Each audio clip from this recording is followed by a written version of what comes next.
é bem conhecido, ele se mistura muito com o Silas Malafaia. Eu estou gravando, tá?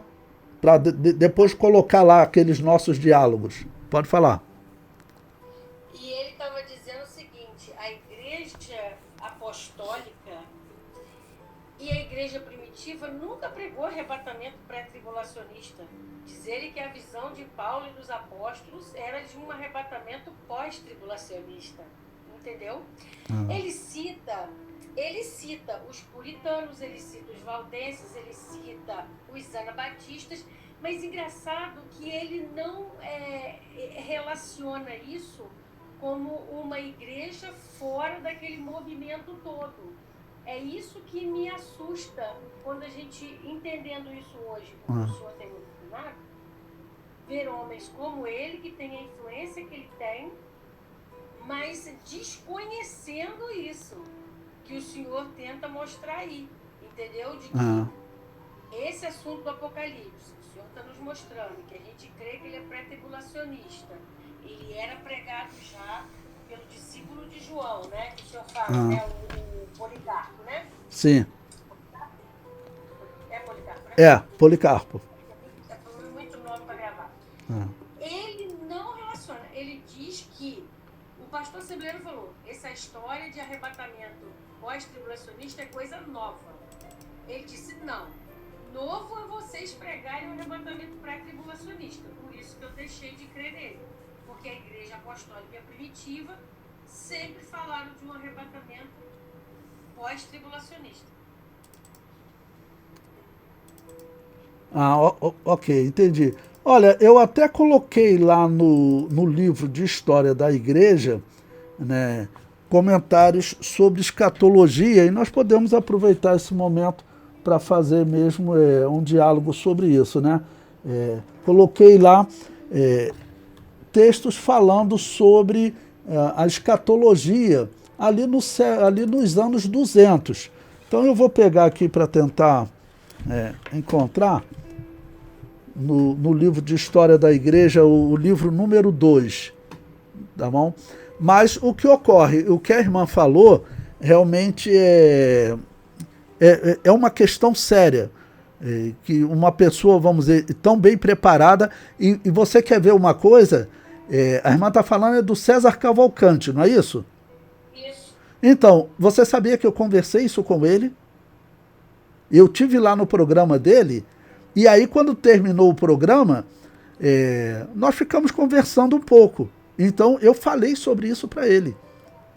Então você veja, e é uma coisa também que ele não assumiu, até porque você, para assumir isso, vamos dizer, você tem que ter uma certa coragem, porque as pessoas normalmente chamam de louco.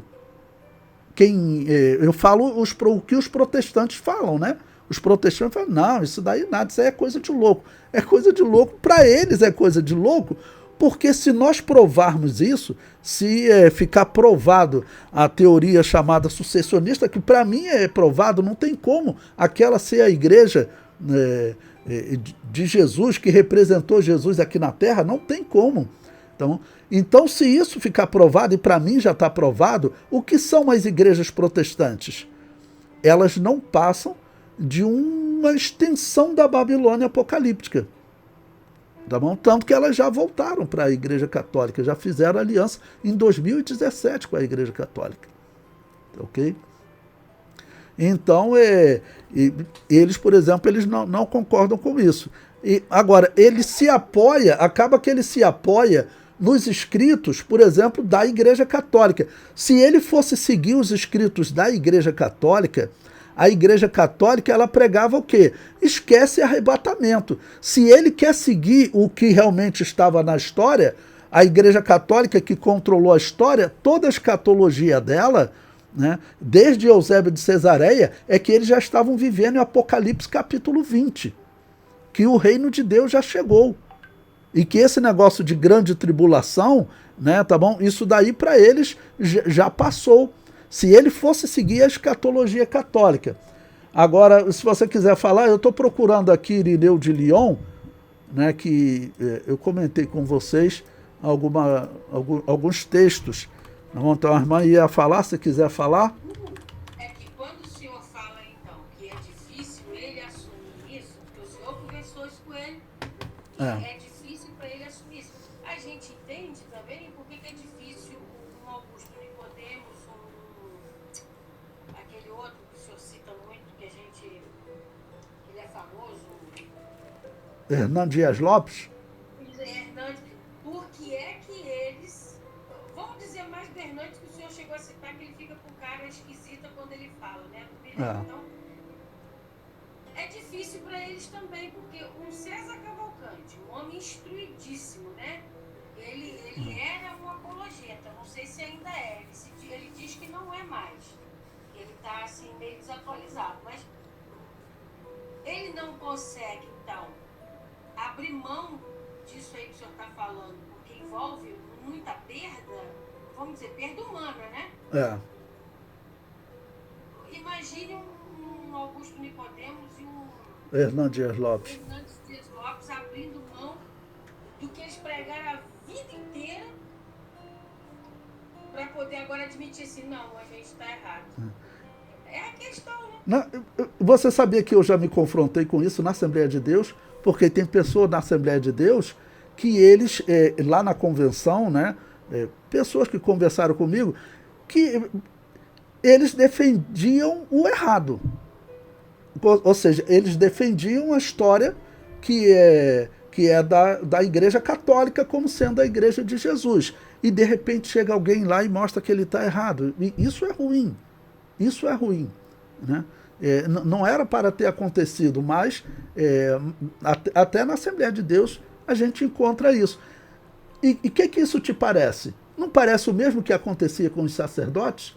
Os sacerdotes nos dias de Jesus, né? Eles... os sacerdotes nos dias de Jesus, eles reconhecerem que eles estavam errados, era o fim para eles. Né? Porque, principalmente, né, como nós estamos estudando o livro de Atos na escola dominical, era o fim para eles. Por quê? Eles estavam reconhecendo, teriam que reconhecer que eles eram os assassinos do Messias, profetizado no Antigo Testamento. Ou seja, você é o causador de um desastre tremendo, você matou o Messias. E pense eles, tá bom? Por exemplo, eles reconhecerem agora que o batismo de recém-nascido está errado. Quem coloca esse tema em estudo, eu penso o seguinte, que não tem outra saída. O cristianismo exige confissão de fé. Eles têm que reconhecer isso em algum momento, mas isso seria um desastre para eles. Isso seria um desastre para eles. Tá bom? Mas olha aqui, eu separei aqui um texto para nós podermos ler, ele dizer que o apóstolo Paulo não era pré-tribulacionista, né? É a interpretação dele. Para mim, segundo Tessalonicenses, capítulo 2, ele é todo pré-tribulacionista.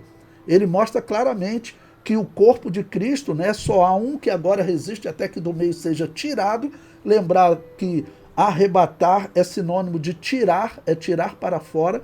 Então só há um que agora resiste até que do meio seja tirado, então se revelará o iníquo. Para mim isso é pré-tribulacionista, mas ele olha para isso e ele acha que é pós-tribulacionismo. Mas é interpretação, mas ele dizer que na história ninguém pregou, você veja, eu estou falando aqui agora de Irineu de Lyon, tá bom? Irineu de Lyon. E Irineu de Lyon, ele era discípulo de Policarpo, que era discípulo de João. Se tem uma pessoa que você tem um testemunho na história para dizer como deve ser interpretado o Apocalipse, estou falando fora da Bíblia, depois que a Bíblia foi encerrada, não? Irineu de Lyon, próximo do ano 200 da era cristã, ele tinha sido discípulo de Policarpo, que tinha sido discípulo de João. Então ele conviveu com Policarpo, então a doutrina que ele prega, podemos dizer que é das doutrinas mais confiáveis. Por exemplo, Irineu pregava o milênio que a Assembleia de Deus acredita, tá ok?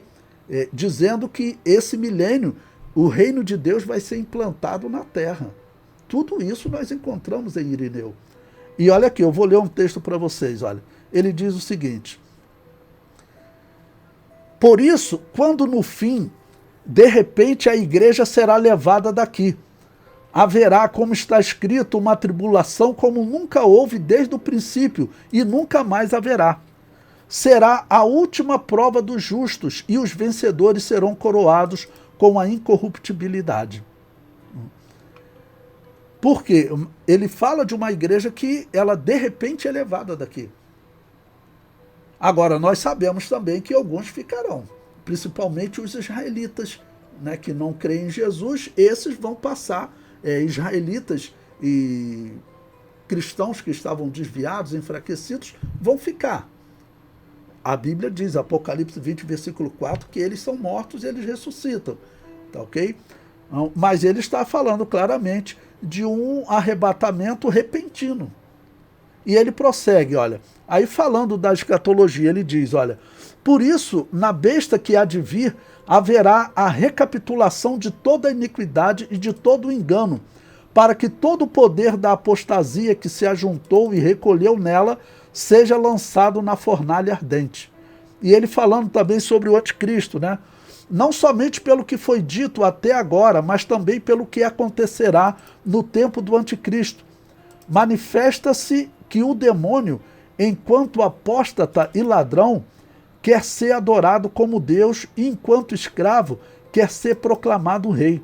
Com efeito, o anticristo, depois de ter recebido todo o poder do demônio, virá não como rei justo, submetido a Deus e dócil à sua lei, mas como um ímpio, injusto e sem lei, como apóstata, injusto, homicida, ladrão, recapitulando em si toda a apostasia do demônio.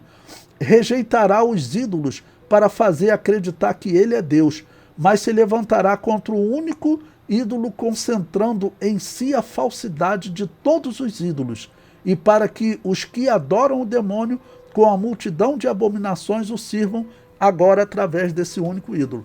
Bom, ele está falando aqui de arrebatamento, tá bom? E fala de um arrebatamento antes da grande tribulação. Tá, então, esse é um exemplo do que nós colocamos na história da igreja.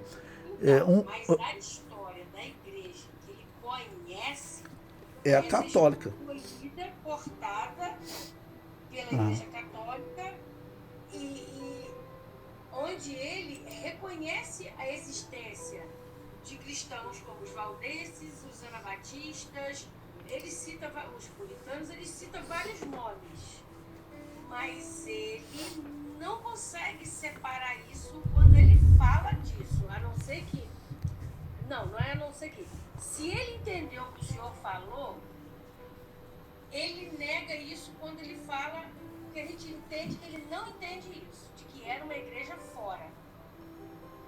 Entendeu? Era da igreja fora, da igreja católica. E ele falou isso claramente. Vou mandar o vídeo para o senhor ouvir. Eu posso botar aquela no...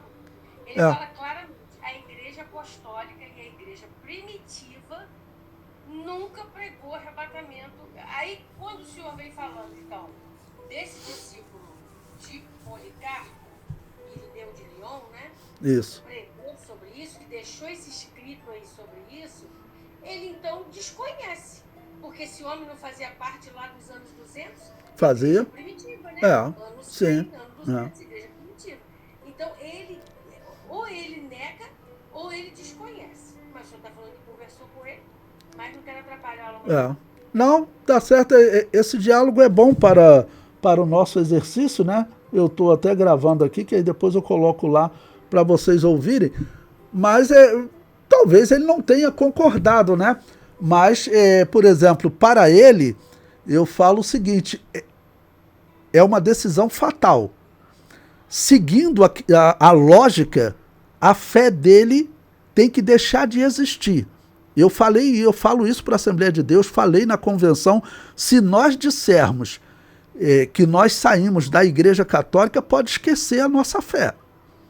Porque a nossa fé, ela diz o seguinte, o único batismo válido, ele é feito com confissão, tá bom? Só esse batismo é válido. E a pessoa que está batizando, ela tem que ter recebido esse mesmo batismo. Mas quando eles dizem que saíram do catolicismo, no catolicismo, o que vigorava era o batismo de recém-nascido. Todo mundo era batizado quando nascia. E isso por 1.700 anos, até a reforma, por 1.300 anos. desde Constantino, eles só batizavam, na verdade, desde os anos 250, a Igreja de Roma já batizava recém-nascido. Desde Constantino, só os que batizavam recém-nascido podiam existir. Então, ela só batizava recém-nascido.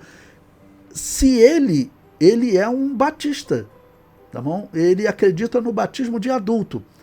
Então, como teria começado o batismo da igreja dele? Segundo os católicos e os protestantes, seria um católico ou um protestante que ele pegou, começou a batizar os outros sem ele mesmo ter o batismo de adulto. Isso é a morte da fé dele. Né? Tá bom? Então, eles contam a história de alguns homens que eles teriam até se autobatizado e para depois poder batizar os seus membros. Mas aí, esse homem chamado John Smith, por exemplo, ele depois chegou à conclusão que isso estava errado, mandaram mensagem para ele, né, correspondência, ele foi lá para a Holanda e ele foi batizado, ok? Ele foi batizado por essa igreja que dizia o quê? O que essa igreja disse para John Smith? Olha, nós existimos desde os apóstolos. Nós encontramos diversos documentos dessa igreja defendendo isso. Aí, então, John Smith, que tinha sido batizado quando recém-nascido na igreja anglicana, nos puritanos, depois se autobatizou, mas também reconheceu que estava errado, e ele foi batizado por essa igreja que disse: você não pode se autobatizar, esse batismo é inválido. Tá bom? Então, o que os católicos falam, e quando ele diz que ele saiu da igreja católica, ele está dizendo que o batismo dele é inválido. Guarde isso que eu estou falando para vocês, isso está gravado. Tá? Isso é uma questão de lógica. Você pode usar com eles, e se ele pensar contigo, tem aquelas pessoas que não querem nem pensar e rejeitam, tá bom? Mas se ele pensar contigo de uma forma racional, ele verá que ele não pode falar isso. Toda igreja que defende que só o batismo de adulto tem validade diante de Deus, como a igreja dele defende, tá bom? Ele não pode dizer que ele saiu da igreja católica, porque senão, se ele saiu da igreja católica, o que a igreja católica diz sobre eles é verdade, que seria o quê? Algum católico que só tinha o batismo de recém-nascido começou a batizar outros. Esse batismo é inválido segundo o critério dos batistas. Aqueles que dizem que só o batismo de adulto tem validade e a pessoa que batiza tem que ter esse batismo de adulto. E se for voltando, né, quem me batizou foi o pastor Sebastião Firmino de Assunção. Quem batizou, ele tinha esse batismo de adulto? Sim, ele foi batizado quando adulto. E quem batizou ele também foi batizado quando adulto. E você vai retornar assim até os apóstolos. Né? Não tem chance essa história que eles contam, que o batismo de adulto, vamos dizer, surge a partir do batismo de recém-nascido que a Igreja Católica praticava. Não, isso não pode acontecer. Se isso fosse verdade, isso não é verdade. A história, no meu entender, mais do que prova que isso está errado. Mas se isso fosse verdade, a fé dessa igreja morreria. Tá bom? Morreria, porque o batismo de recém-nascido gerou o batismo de adulto. Isso não pode. Isso está errado, com certeza está errado. Mas é um problema de lógica. É um problema de lógica. Eles não veem isso. Eu vejo diversos batistas defendendo, os batistas calvinistas, né? Eles defendem de pé junto que eles saíram da Igreja Católica. Porque Calvino saiu da Igreja Católica. Calvino foi batizado na Igreja Católica. Tá bom? Então, ele saiu de lá. Então, eles defendem isso. Não, saímos sim da Igreja Católica. Só tem um problema. Você que defende que você batista que defende que só o batismo de adulto tem validade diante de Deus, então o teu batismo ele é inválido, porque ele começou com uma pessoa que não tinha o batismo de adulto. Seria um católico com batismo de recém-nascido que começou a batizar outras pessoas. Isso não pode. Se um católico hoje se converter, ele abrir uma igreja e começar a batizar pessoas, o que eu tenho que falar para ele? Não, seu batismo é inválido. O único batismo que você tem é o batismo lá da Igreja Católica. Você abandonou aquela igreja e agora você... Sim, eu cheguei à conclusão que só o batismo de adulto é verdadeiro. Pois bem, você tem que procurar uma igreja que tem esse batismo de adulto desde os apóstolos. Esse batismo não pode ter sido interrompido nunca na história. E a Igreja Católica diz que ela interrompeu. Ela só praticava batismo de recém-nascido. Pronto, e isso mata a história dele. Ele tem que voltar atrás. Se não voltar atrás, se vê isso que eu estou falando e não voltar atrás, aí é porque a pessoa quer ser enganada mesmo. A pessoa quer ser enganada. Eu não tenho certeza, eu não gravei a conversa com ele, mas provavelmente eu falei isso com ele. Isso que eu estou falando aqui com vocês, provavelmente eu falei com ele.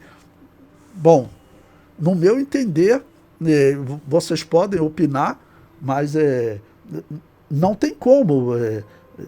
O batismo de adulto não pode surgir a partir de uma pessoa que tinha só o batismo de recém-nascido. Eu acho que ninguém aqui aceitaria. Nesse exemplo que eu criei aí do padre, né? Eu falei, não, padre, você é ex-padre, né? Você tem que fazer o seguinte.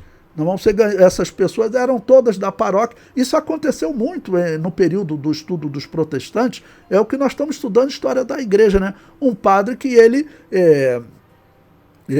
resolveu abandonar a igreja católica, se tornou protestante, aí decidiu abandonar a igreja protestante por causa do batismo de recém-nascido da igreja protestante. Não? Aí foi um anabatista valdense, Conrad Grebel, que começou a batizar eles. Mas Conrad Grebel, ele era valdense, ele tinha o batismo de adulto. Não pode a pessoa simplesmente começar a batizar, não. Então, o César Cavalcante, eu sei que ele é de uma igreja que só batiza adultos. Tá bom? Agora, assim, a situação é triste, porque eu já falei para vocês que eu já vi pessoas dentro da Assembleia de Deus fazer perguntas se realmente o batismo de recém-nascido é inválido. Eu já vi pessoas dentro da Assembleia de Deus, que eu já contei para vocês, em uma reunião de pastores, o pastor me perguntou, mas professor, o senhor acha que o batismo de recém-nascido é inválido? Aí eu expliquei para ele, eu falei, claro, o batismo de recém-nascido é um erro grave, ele rouba o momento que a Bíblia diz que é o momento de alegria de Deus, porque a Bíblia diz que há alegria diante dos anjos por um pecador que se arrepende. Quando que o pecador se arrepende? Quando ele confessa seus pecados, confessa a fé em Jesus e é batizado em nome do Pai, do Filho e do Espírito Santo, Deus se alegra. O batismo de recém-nascido, ele rouba isso de Deus. Ele rouba isso de Deus. Então, ele é muito errado. Cristianismo exige confissão de fé. Foi uma pergunta de um pastor. E teve uma aula, na outra aula de Apocalipse, essa irmã não está participando, ela participou da aula anterior. Aí, sempre o aluno conta algum testemunho, a irmã falou, pastor Levi, ela mora ali perto de Xerém, eu visito as igrejas aqui, tem uma Assembleia de Deus aqui, que ela está batizando recém-nascido. A irmã falou, isso tem uns 3 anos que eu fiz esse curso. Tá? Ela falou, a irmã falou que a igreja está batizando. Eu falei, não deve ser alguma igreja que não está ligada à convenção. Mas não é impossível que, por exemplo, daqui a pouco a Assembleia de Deus de Madureira adote o batismo de recém-nascidos. Porque essa aliança deles com a Igreja Católica, essa aliança deles certamente vai levar a isso. O batismo de recém-nascido é inválido, irmãos. Ele é inválido. Ele é um plano do inimigo exatamente para afetar a Igreja de Deus. Porque você veja... Nesse tópico que nós estamos falando, o César Cavalcante dizer que saiu da Igreja Católica. Além do problema do batismo, você está dizendo que você saiu de uma igreja que sequer servia o vinho para os seus membros. Eles não deixavam os membros participarem do símbolo da vida de Cristo. É só isso. Você acha essa heresia pouca? Essa heresia só essa heresia de proibir os seus membros de participarem do símbolo do sangue da vida. Jesus Cristo disse, quem não beber, claro, desse símbolo, né, não tem parte comigo. Aí você então saiu de uma igreja que só batiza recém-nascido, que não permite que os membros daquela igreja participem do sangue de Cristo, ou seja, não tenham parte com Cristo. É só isso que essa igreja vamos dizer. Então nós não podemos ter saído dela. Porque, você pensa, isso aconteceu, né, por séculos. E até hoje um católico, ele não pode participar da vida, do símbolo da vida de Jesus. Então não tem como você dizer que nós saímos daquela igreja. Mas com certeza absoluta existe uma cegueira espiritual, irmãos. Se vocês pegarem aquelas aulas que eu faço lá na convenção, eu falo, irmãos, tem uma cegueira espiritual para a Assembleia de Deus. Ter mudado o seu discurso, porque tudo que se pregava quando eu era jovem, né, e depois obreiro na igreja, é que ela é a Babilônia apocalíptica, porque ela acredita em purgatório e pratica aquela religião de invocação ao mundo dos mortos. Ela é essa. Tá bom? É o que sempre foi pregado. Não? E, de repente, a Assembleia de Deus começa a dizer que ela é a nossa mãe, que nós saímos dela. Claro que algum tipo de cegueira espiritual tem. E aí você chega e explica para uma pessoa, né, como eu expliquei para ele, né, talvez ele não tenha concordado, ou você fala para pessoas, e daqui a pouco as pessoas, vamos dizer, estão demonstrando ou que não concordaram, ou que simplesmente não atentaram para aquilo. Vocês viram, quem participa dos grupos, teve um grupo que uma irmã, um irmão colocou alguma coisa sobre a reforma, um aluno colocou, mas não foi um aluno que estuda frequentemente comigo, né? Ele era um conhecido, e ele, aí acabou que ele mandou um comentário sobre os protestantes. Aí a aluna falou, irmão, mas o irmão colocou esse comentário aí sobre Lutero e tal, aí criticou, e falou que, falou, não, irmão, nós não somos protestantes, nós saímos. Aí eu ouvi, né, lá a aluna comentando com o pastor. Ele é professor de uma escola dominical, de uma grande igreja. E eu falei para vocês, uma outra grande Assembleia de Deus, que um aluno do Bethlehem me contou que o líder da educação religiosa lá, de uma igreja muito grande, uma das maiores Assembleias de Deus aqui do Rio de Janeiro, o líder da educação religiosa lá, ele, por exemplo, ele acredita na doutrina dos protestantes, né, no calvinismo. Eu falei para vocês que tem Assembleia de Deus aqui no Rio de Janeiro. Eu ouvi obreiro falar isso, que quando eles recebem um protestante, eles dão opção a ele. Se ele quiser ser batizado novamente, sim. Mas se ele não quiser, a pessoa que está chegando na igreja, né? Um homem de 40 anos, eu estou morando aqui perto agora, queria frequentar agora aqui com vocês, tá bom? Você está vindo de onde?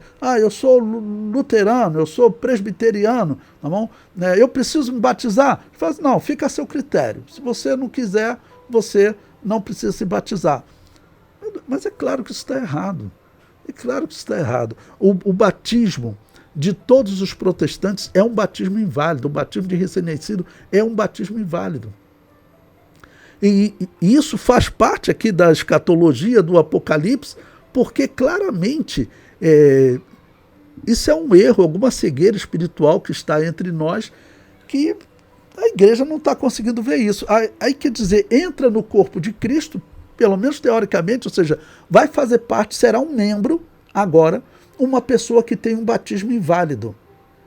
E preste atenção, que batismo inválido. O batismo dos protestantes, a gente não fala isso, não é por guerra, por perseguição, por nada, não, é questão de doutrina. O batismo dos protestantes e dos reformados, de Lutero, dos calvinistas, é o batismo da Babilônia apocalíptica. Todos eles nasceram nela. Tanto Lutero quanto Calvino receberam o batismo da Babilônia apocalíptica. Eles se reconhecem como batismo iguais. Como eu falo para vocês, em 2017, eles fizeram aliança. É só você procurar a aliança entre as igrejas luterana e católica, 2017. a igreja presbiteriana está lá, a metodista está lá também, a anglicana também, todas fizeram aliança. O batismo deles é um só. Eu contei para vocês que próximo do ano 1850 teve uma reunião na igreja presbiteriana, e uma reunião de obreiros, tá bom? E eles estavam debatendo um tema doutrinário. Isso eu passo para vocês a fonte, está em livros, tá bom? E o tema doutrinário é o seguinte: é válido o batismo da Igreja Católica? Ou seja, quando eles recebiam um católico, eles deveriam rebatizar ou receber essa pessoa e aceitar o batismo dela. Tá bom? Bom, e os presbiterianos todos começaram, não, tem que rejeitar, ela acredita em purgatório, isso é paganismo. Aí o outro também, rejeita, não podemos aceitar o batismo católico, não podemos aceitar o batismo católico. Praticamente todo mundo votou que sim. Até que ficou um último lá, ele falou o seguinte: gente, vocês não podem dizer que o batismo católico é inválido. Por que não pode dizer? Porque o nosso batismo saiu dos católicos. Lutero e Calvino, eles foram batizados na Igreja Católica. O nosso batismo é uma continuação do batismo católico. Se o batismo católico é inválido, o nosso batismo também é inválido. Isso um presbiteriano falou. Aí todo mundo parou para pensar, ficaram para discutir isso em outro momento e nunca mais discutiram, porque não tem resposta. A resposta é que o batismo dos protestantes é inválido, assim como o católico é inválido. Isso que os presbiterianos não quiseram responder. Tá bom? Então, isso está na história. Isso é um livro um livro até escrito por um batista geral, tá bom? Ele tratando exatamente dessa questão do batismo. Então, quem estuda em um seminário batista ou num seminário assembleiano, né, ele acaba estudando a questão do batismo de recém-nascido, batismo de adulto, e o que nós, vamos dizer, teoricamente todos ensinam é que só o batismo de adulto tem validade. Se só o batismo de adulto tem validade, ele não pode ter saído de um batismo de recém-nascido. O nosso batismo, ele, para ser válido, ele tem que ter existido como batismo de adulto em igrejas que praticavam o batismo de adultos até os apóstolos, até João capítulo 4, capítulo 5, quando os apóstolos começam a batizar. Tem que ser assim, é a única condição para o nosso batismo ser válido. Tá ok? Bom, nesse diálogo, a irmã Nelly levantou a mão. Isso. Irmã Nelly, pode falar, irmã Nelly. Seu microfone está fechado.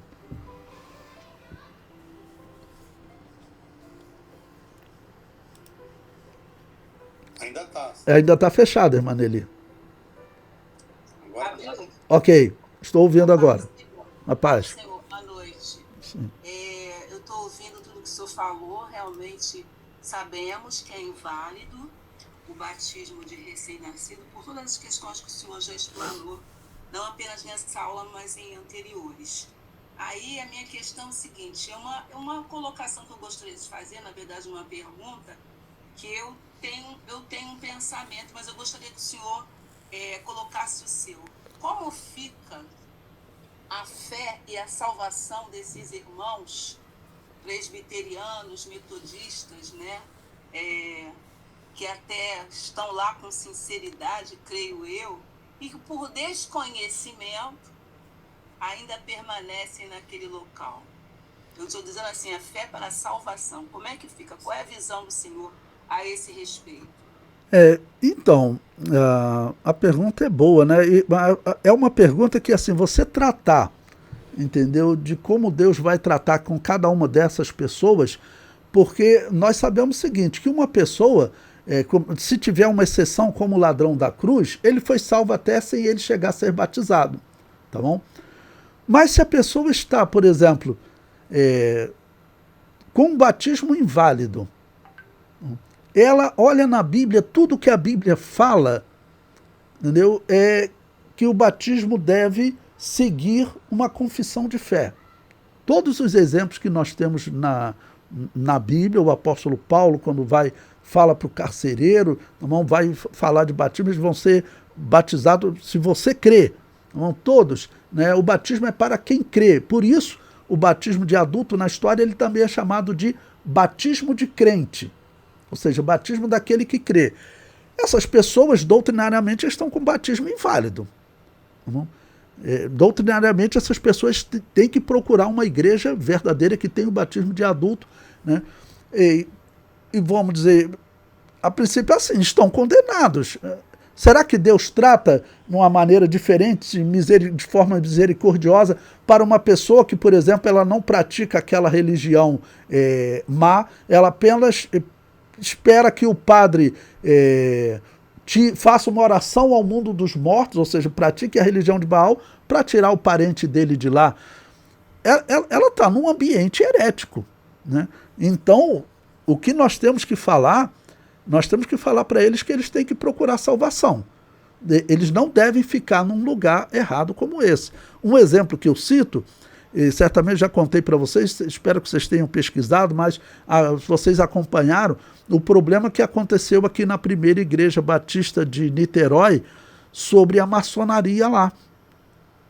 Irmãos dizendo que iam expulsar as pessoas, olha o ambiente que você está, né? E dizendo que nem que tivesse aqui na justiça ia expulsar os maçons de lá.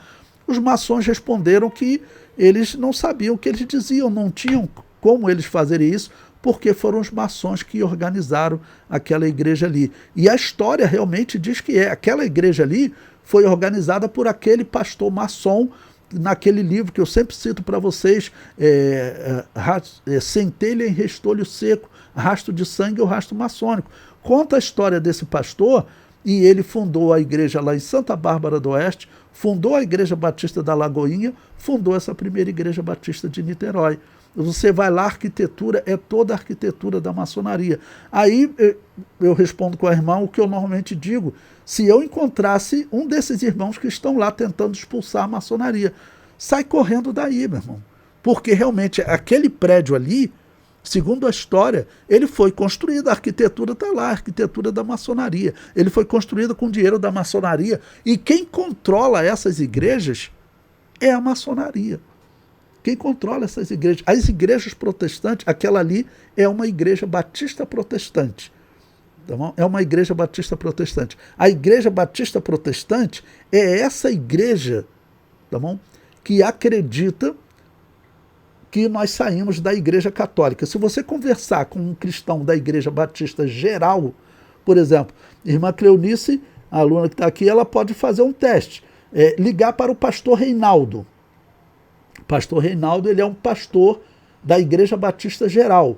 Elas são separadas em convenções no Brasil, irmãos. Tá bom? Existe uma convenção batista que ela acredita que ela veio da Igreja Católica. Ela é calvinista. Tá bom? Ela é protestante. E existe uma outra convenção batista, que é chamada Convenção das Igrejas Batistas Gerais, que ela até um irmão que ele estava fazendo o curso de História da Igreja, ele deu testemunho lá. Ele é um batista geral.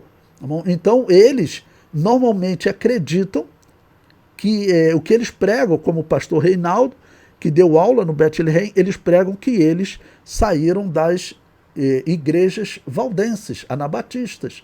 Tá bom? Eles pregam isso. Então, dentro da Igreja Batista existe essa divisão.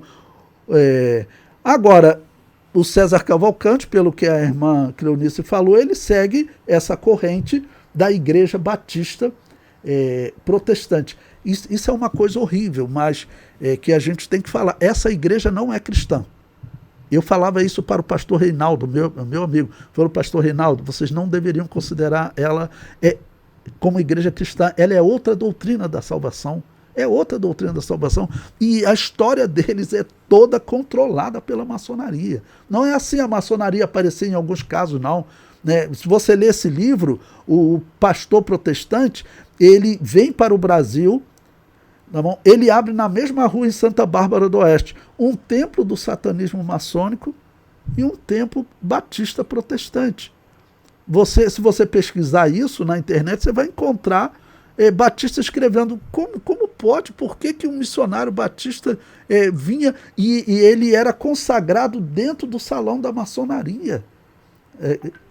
Você vai encontrar sites, se você pesquisar, né, nesse tema que eu estou falando, os primeiros pastores batistas eram maçons, você vai encontrar site do Batista perguntando isso, e batistas comentando lá embaixo. Eu também não consigo entender, no seminário que eu estudava, era proibido falar contra a maçonaria, nós éramos chamados a atenção, né? Por que isso? Eles não conseguem entender. Eu respondo para eles, é a Igreja Batista Protestante, é a Igreja Batista Reformada. Como eu digo para vocês, a Igreja Batista Reformada lá nos Estados Unidos, protestante, foi ela que fundou aquele grupo satanista chamado Ku Klux Klan, aquele grupo que fica com a máscara branca, que persegue, captura e tortura negros e outras minorias, tá bom? Foram batistas protestantes que fundaram aquela seita. Aquilo é uma seita. E até hoje é pastoreada por pastores dessa igreja. Vocês estão vendo a seriedade disso? Né? Quer dizer, ali é realmente a Igreja Batista Protestante, é o gnosticismo, que é o paganismo, tentando matar a Igreja de Jesus. E a Igreja Batista geral, ela está sendo tomada. Você pode ver nas igrejas batistas, como as igrejas batistas tradicionais de cidades, né, estão sendo transformadas todas em igrejas calvinistas, todas entrando nesse modismo, desse pentecostalismo espírita. É exatamente um pentecostalismo espírita, porque esse negócio de regressão, cura interior, isso aí é praticado pela parapsicologia. Eles reconhecem, né, isso da parapsicologia, isso é espiritismo. E isso é comum nessas igrejas, irmãos. Vou contar um testemunho para vocês. A minha esposa ganhou uma pessoa para Jesus na escola que ela trabalhava.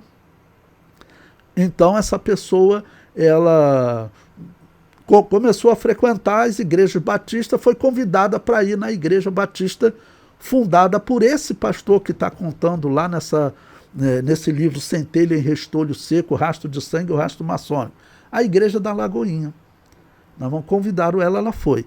Bom, quando ela voltou, ela procurou a minha esposa, ela falou assim, irmã Luz, aconteceu uma coisa tão estranha lá. Essa pessoa, antes de aceitar Jesus, se converter pela mão da minha esposa, o que ela era? Ela era espírita. Ela praticava parapsicologia. Ela disse que tudo que eles faziam lá no espiritismo, na parapsicologia, eles fizeram lá. Aí a Lourdes veio falar comigo, né? Eu falei, não, Lourdes, você tem que falar com ela para ela nunca mais participar, porque ela já sabe que aquilo ali não é bom. Tá bom? Um segundo exemplo é um irmão que ele não está aqui hoje na aula, mas o irmão Jonas. Isso daí, irmãos, na década de 80 era chamado de G12. Eu mesmo, na década de 80, escrevi material sobre isso, batia dizendo, é espiritismo, isso é espiritismo. Então eles mudaram de nome. Hoje eles convidam para um encontro de casais, e também para um impacto radical que eles chamam, que tem várias fases. Tem uma fase que a pessoa vai, é só um encontro para você cantar corinho e tal, mas aí tem fases que você vai participar, você vai ser sequestrado por grupos de nativos da África, aí vão simular ali um culto espírita daqueles africanos, mas na verdade eles estão fazendo um trabalho espírita. Não? Existe espiritismo entre eles. Então esse irmão, eu posso citar o nome dele, irmão Jonas, ele contou que certa vez convidaram ele para um encontro de casais, tudo pago, na primeira igreja batista de Alma, vou citar o nome, né? Aí ele falou que eles foram e chegou lá, era um ambiente, era um quarto com um véu, um quarto pintado todo de branco, com um véu branco, e tinha um altar lá na frente com uma luz de neon, uma oração, uma palavra bonita, sabe? Né? Você se sentir bem, se sentir calmo, tudo uma mensagem assim. E começou aquela cerimônia tal, eles com palavras de aconselhamentos, né, e aquelas coisas, até que chegou, falando diversas coisas, chegou num determinado ponto para as pessoas falarem. Aí o irmão falou, esse irmão Jonas, né, que estuda aqui, ele falou, olha, eu não estou gostando não.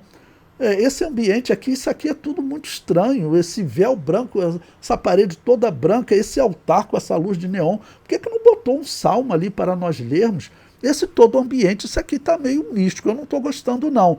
Aí o irmão, que isso? Aí todo mundo começou a criticar ele. Olha o que Deus faz, irmãos.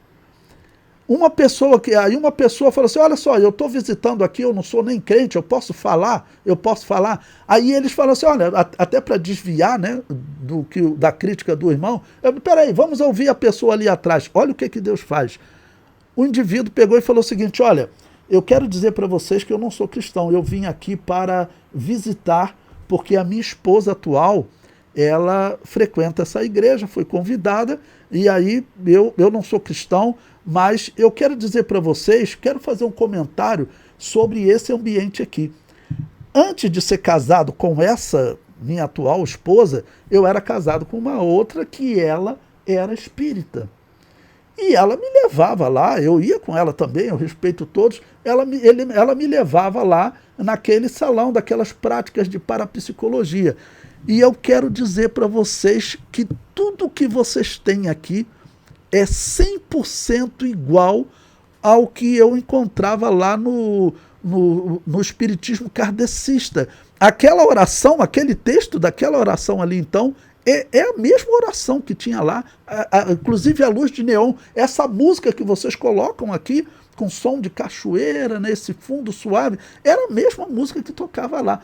Tudo que vocês têm aqui era o mesmo que tinha lá no espiritismo kardecista. Então eu entendo que esse senhor aí que está dizendo, esse irmão está dizendo que ele é cristão, que ele está achando isso místico. Olha, isso aqui é místico sim, porque é o mesmo que eu encontrava lá no salão da reunião lá do kardecismo, né? Então a maçonaria, irmãos, ela domina as igrejas protestantes. Vocês podem ficar atentos a isso que eu estou falando para vocês, é uma questão muito séria, é uma questão seríssima, e eles estão, vamos dizer, eles estão engolindo, as igrejas batistas estão sendo engolidas por aquilo que eu falei para vocês, porque eles conseguem mudar rapidamente um pastor de uma igreja batista. Eu vi acontecer isso. Eles se reunirem, tirarem o pastor e aí colocam um calvinista. E aí essa igreja agora, que ela é livre, agora eu não sou mais da convenção X, eu sou da convenção Y porque eu sou calvinista agora. E as igrejas batistas conservadoras, que têm a mesma doutrina da salvação que a Assembleia de Deus, tá bom? Elas estão morrendo, tá bom? Sim, irmã Nelly. Eu fui membro da primeira igreja batista em Auma, nós fomos. O que o senhor está falando realmente procede. Nós saímos de lá por conta disso. Olha aí, irmãos, que testemunho importante. Era uma igreja muito séria, centrada na palavra. Nós casamos lá, inclusive, mas infelizmente foi por esse caminho. E quando nós observamos essas heresias, essas situações antibíblicas, nós saímos de lá e muitos saíram. Na verdade, isso quebrou a igreja, né? Mas infelizmente isso é real, isso que o irmão falou. Até a escola bíblica dominical lá acabou.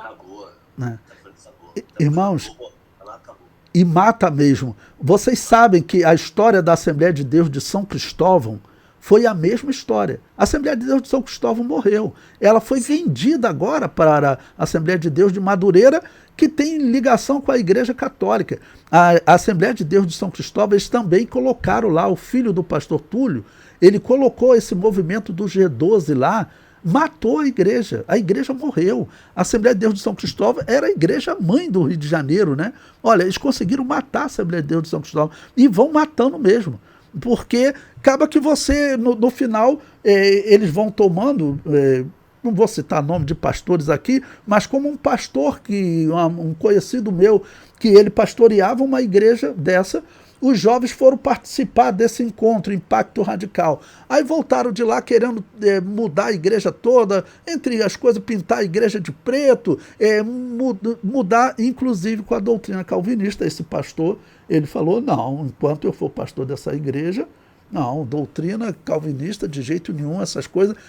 Aí, o que fizeram? Os jovens começaram a ameaçar se revoltar, e aí fizeram uma eleição, tiraram o pastor, botaram um outro, botaram um calvinista. Aquela igreja morreu. Né? Aqueles cristãos ali, aí a pergunta que a irmã me faz, literalmente eu não tenho como responder, né? A situação da salvação deles. Né? Mas o que eu responderia, o que eu falo sobre a primeira igreja batista de Niterói, eu falaria para a pessoa, olha, sair correndo, porque a salvação é a coisa mais importante, não tem nada tão importante como a doutrina da salvação, claro, e a nossa salvação. Nós já vivemos tempos tão difíceis, nós temos as nossas lutas naturais. Se nós formos nos colocarmos, a pessoa fica ouvindo um pastor que ele é maçom, é claro que esse homem, ele não tem nada de Deus para dar para as ovelhas. Ele vai passar uma mensagem teórica. E como muitos fazem hoje, né, tem muitos então que são psicólogos, eles fazem na verdade um trabalho de psicologia, de aconselhamento no púlpito, mas não tem, na verdade, às vezes não querem nem falar sobre a volta de Jesus. Não? Como tem, isso está acontecendo na Assembleia de Deus. Eu falei, ontem na aula eu falei com os alunos, eu certamente já falei aqui no Apocalipse, depois nós veremos, a CPAD lançou um livro. Esse livro diz que é heresia pregar o arrebatamento da igreja. Pregar que Jesus vai reinar na terra por 1000 anos. Isso é chamado de dispensacionalismo. Ele diz que isso é heresia. O livro foi publicado pela CPAD. Ou seja, é algo assustador. É algo assustador, porque está assim de forma muito declarada que a igreja está apostatando da fé. E, como eu digo, a maçonaria é o gnosticismo trabalhando para matar essas igrejas. Né? É triste ter que dizer, né? Mas a Assembleia de Deus de São Cristóvão morreu, a Assembleia de Deus de Madureira morreu, ok? E onde nós vamos parar? Tá bom? Pastor? Sim, meu irmão, pode falar. Eu vejo com uma certa simplicidade a definição de como devemos proceder. Eu creio que Deus que conduz a história, eu creio que Deus tem conduzido o seu povo, sempre foi assim. E nós vimos que foram surgindo muitas denominações evangélicas comprometidas com o reino, por discórdia de alguns procedimentos, até conforme essa irmã mesmo acabou de falar, que foi lá da igreja de Niterói, do Amaral Fanini. Mas nós vemos hoje grandes igrejas, melhor, várias igrejas, até independentes, tipo a Nova Vida, tipo a Maranata, a Sara Nossa Terra. Isso estou falando, né? Igrejas que foram crescendo. Então tem várias igrejas independentes que a gente vê que tem a Bíblia como regra de fé e prática. E Jesus, ele é um modelo em tudo, inclusive no batismo. Ele diz primeiro crer para depois ser batizado, não ser batizado para depois crer. Então ali já fica bem definido que o batismo é com consciência, com entendimento. E uma criança não tem essa noção. Isso era, vamos dizer, eu acho que eu concordo com o irmão. Eu falo assim, chega a ser vergonhoso o que está acontecendo, né, como esse exemplo que eu acabei de citar, de um livro que diz que é heresia pregar a volta de Jesus, e esse livro ser publicado por nós, né, e também a questão do batismo é muito claro na Bíblia. Tá bom? Todo exemplo que nós temos da Bíblia vamos dizer, exigindo fé, exigindo crer. Tá bom? Mas como eu disse, a conclusão é pior. Por quê? Porque existe uma cegueira espiritual, e a cegueira espiritual, a gente fala, mas a pessoa não vê, não ouve, não entende, tá bom? Bom, aproveitar aqui a irmã Márcia... Só para concluir. Sim, desculpa, pode concluir. A palavra diz que Deus não leva em conta o tempo da ignorância.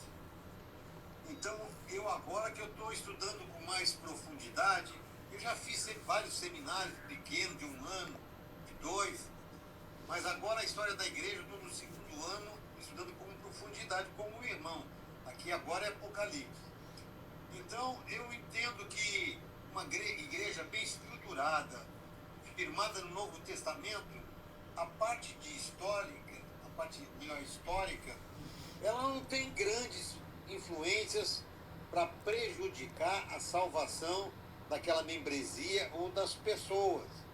Por isso que, claro que é importante, eu estou vendo que nosso seminário, tanto esse como de História da Igreja, abre a nossa visão, abre o nosso entendimento, com certeza, né, para a obediência. Não, então, mas, irmão Roberto, Sim. só para ser positivo, eu quero só voltar no que o senhor falou, essa parte de abre a visão, correto, mas porque o irmão acredita que mesmo a pessoa numa seita, por exemplo, na Igreja Católica, o irmão acredita que não influencia na salvação dela, ela pode estar salva lá? A católica é a grande prostituta.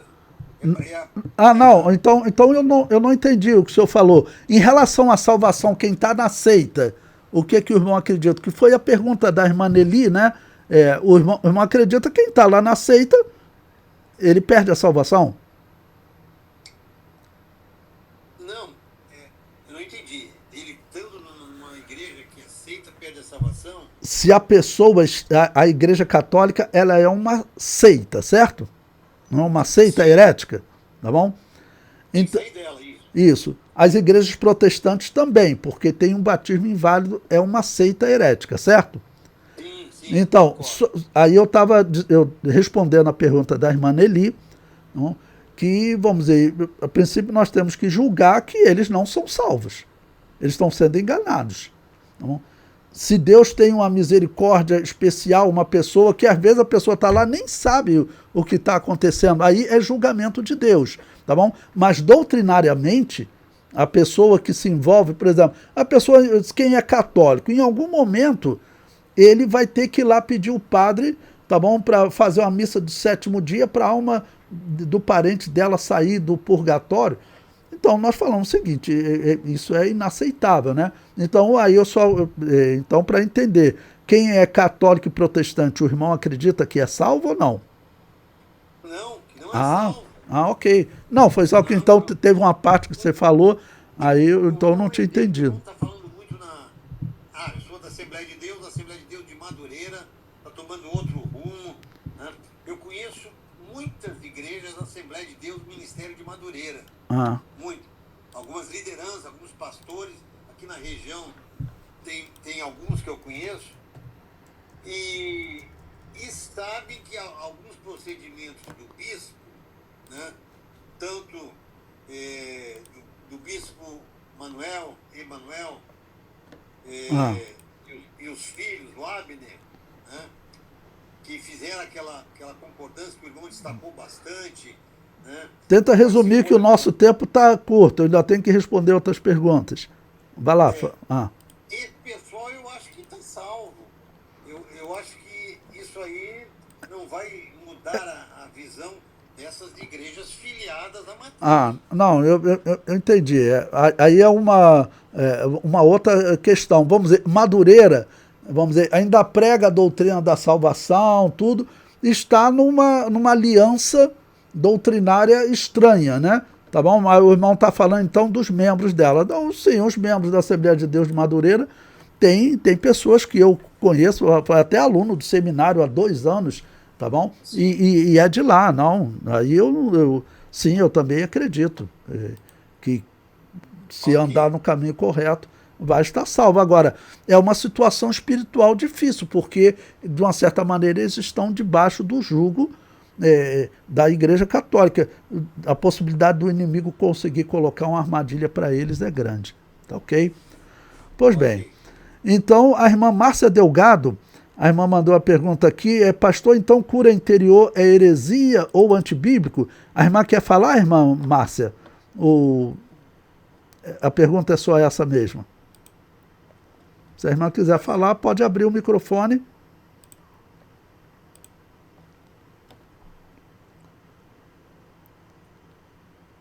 Para a irmã abrir o microfone, não sei se a irmã já falou, a irmã dá um toque na tela, vai aparecer uns ícones, e tem um ícone que parece um microfone, tá bom? Ela não está conseguindo abrir, está ok, ela escreveu ali, então eu vou responder. Bom, a pergunta da irmã é a seguinte, sobre se a cura interior é heresia. Irmã, a cura interior, de onde que vem essa expressão? Ela vem da parapsicologia, tá bom? É um processo da parapsicologia em que a pessoa ela tem algum trauma do passado e eles fazem aquele espírito, né, voltar no tempo, até um tempo em que ocorreu aquele trauma, para poder curar a pessoa. Normalmente, eles têm um médium participando, no espiritismo sempre um médium, né, melhor dizendo, tem um médium que ele, por exemplo, incorpora o espírito, por exemplo, a pessoa ofendeu alguém e a pessoa que ela ofendeu morreu, ela não conseguiu se consertar com ela gostaria de conversar com a pessoa. Então o médium lá recebe o espírito da pessoa e a pessoa conversa dizendo que já esqueceu tudo, que está perdoado, né? E isso é o que acontece normalmente na parapsicologia, isso é espiritismo antigo, não existe dúvida sobre isso. Mas essas igrejas batista protestante, fundada por esse homem, né, que fundou essa igreja, esse maçom que fundou essa igreja batista protestante lá em Santa Bárbara do Oeste e essas outras igrejas, essas igrejas, todas elas praticam, elas adotaram essa parapsicologia, esse espiritismo. Então, esse processo de cura interior não é bom. É claro que talvez a irmã pode encontrar uma pessoa na igreja que o nome é bonito, né? Tá bom? E a pessoa até usar uma expressão, Jesus vai curar o seu interior, meu irmão. Quer dizer, está usando a expressão em outro sentido. Mas o que acontece nas igrejas, como esse exemplo que eu acabei de contar para vocês, uma pessoa que aceitou Jesus como Salvador, minha esposa ganhou ela para Jesus, essa pessoa ex-espírita, foi numa igreja batista protestante dessas, fundada por esse mesmo homem, e lá ela viu exatamente o que ela via no espiritismo. E aí eu falei para minha esposa, aconselhar ela, fala para ela não ir nunca mais, porque ela já viu que é coisa ruim. Tá bom? Então, esse processo de cura interior não é bom. Não é bom, porque ele vem da parapsicologia, né? Evitem isso, que é falar que Jesus cura. Jesus cura o espírito, Jesus cura a alma, né? Jesus liberta, né? Então, se você tiver alguma dificuldade, a Bíblia ela tem muitas palavras de conselho, né? Confia no Senhor, tá bom? E descansa, porque ele vai satisfazer os desejos do seu coração, né? O Senhor é meu pastor, nada me falta, ou nada me faltará, em algumas traduções, mas poderia traduzir com nada me falta. Você está dando palavras de aconselhamento. Nós não precisamos das palavras da psicologia ou da psicanálise. São coisas boas para, vamos dizer, nos ajudar no aconselhamento da palavra de Deus. Mas a psicologia e até a psicanálise, então, alguns, eles acabam utilizando um pouco de parapsicologia. Quem vai fazer faculdade de psicologia acaba estudando parapsicologia. E pessoas que fizeram, disseram que colocaram eles até lá deitado em um colchão, né, para um momento de meditação. Porque parapsicologia, que é espiritismo, virou disciplina acadêmica. Aí teve muitas pessoas, como que o inimigo vai trabalhando? Tem pessoas que vão para a faculdade, eles não sabem como o inimigo está trabalhando. Eles viram, não, aquilo lá é uma faculdade, é uma coisa séria. Então eles botaram a gente deitado lá, né, num colchonete lá, e ficamos falando palavras que são coisas boas para a mente. Mas todo aquele ali é o processo da parapsicologia. Em que aula que aconteceu isso? Foi na aula de parapsicologia. Então acabou que com isso, muitas pessoas falam assim, não, mas não é assim não, para mim continua sendo bom. Fizeram faculdade de psicologia e adotaram a parapsicologia. E outros adotaram mesmo porque são maçons gnósticos que estão dentro das igrejas batistas protestantes, igrejas calvinistas, que são dominadas por eles, a história comprova. A história comprova que são dominadas por eles. Então, esse negócio de cura interior não é coisa boa, não. Não é coisa boa, não. Tá bom? Pode chamar de uma heresia também, né? Porque, na verdade, eles estão buscando um recurso do espiritismo. Esse é um recurso do espiritismo.